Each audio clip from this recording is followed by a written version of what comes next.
Hello, everyone. I want to welcome you to a new episode of the Laws of Entrepreneurship. Free trademark services? Entrepreneur, I know that in 2020, you have finally made a commitment to register your business name, slogan, or tagline. But before you go and figure this complicated trademark thing out, just know that I am giving these services away for free once a month. All you have to do is enter below. Today we have, I don't want to butcher your last name. How do you pronounce your last name? It's Sam Molai. Molai. Okay. Yeah. I want to introduce you to Sam Molai. He is a lawyer and he is an expert at building funnels, creating leads, nurturing those leads, and building business all virtually. And so I want him to explain in depth what it is that he has done to grow his business and become a member of the 2 Comma Club. And if you're not familiar with the 2 Comma Club, it is Russell Brunson's. How would you describe the 2 Comma Club? Yeah. So it's let's first explain what Clickfunnels is. Clickfunnels is the biggest community of online entrepreneurs, I would say, that are trying to solve how do you create a system for you to convince somebody that you have the right product, service, whatever it is, for them, and you're leading them down a series of pages, videos, content, and doing your best job of convincing them to basically hire you. And what a ClickFunnels, the 2 Comma Club, it's pretty much like an award. It's the thing that every ClickFunnel user kind of goes after. It's being able to basically generate $1 million through ClickFunnels. Okay. So tell everyone a little bit about your background. We know obviously that you went to law school, but what was the journey like for you after you graduated from law school? Sure. So I became a lawyer 5 years ago. And at the time, I basically went into work for a law firm.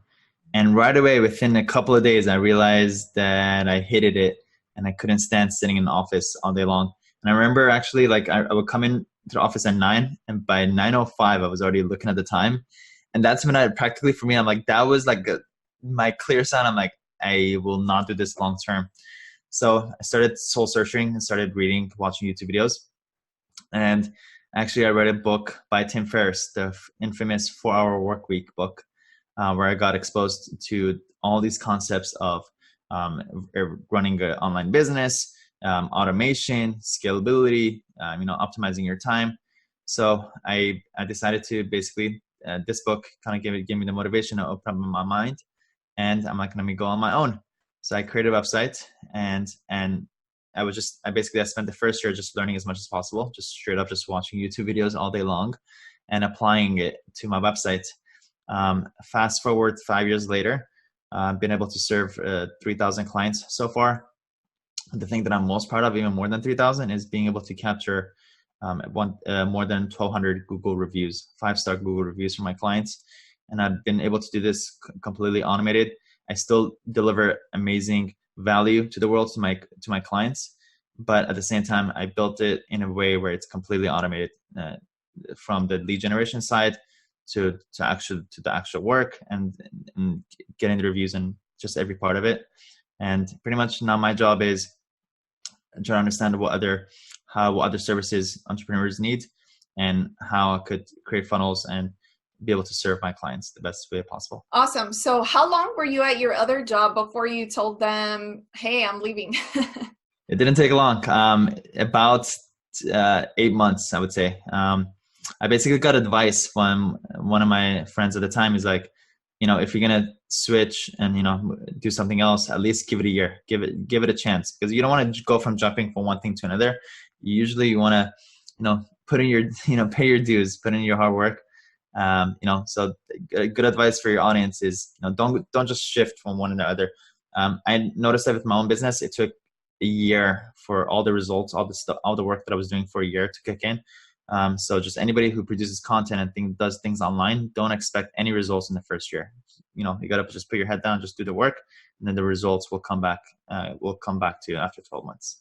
Awesome. And so what did your parents say about this? I ask because, if our kids, we always have this vision that our kids are going to go to law school, become professionals, maybe work for a law firm, but never, hey, they're going to jump ship, go start their own business, even though they've never done it before, and grow it to $1 million.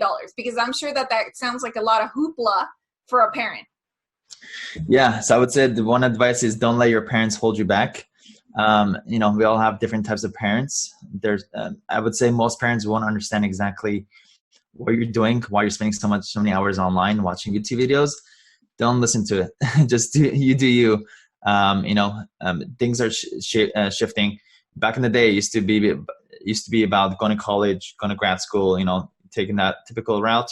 But I would say I've learned the hard way. Then no, actually, there's the best university online these days. The best university, bar none, is YouTube. So there's nothing with taking YouTube University. I know it sounds kind of crazy, but really, I'm not afraid to say it. Do it your way. Take risks when you're young, and all the possibilities are completely in your hands. Don't live somebody else's dream. Live your own dream. So how did you start all this? Like, what was the first thing that you did?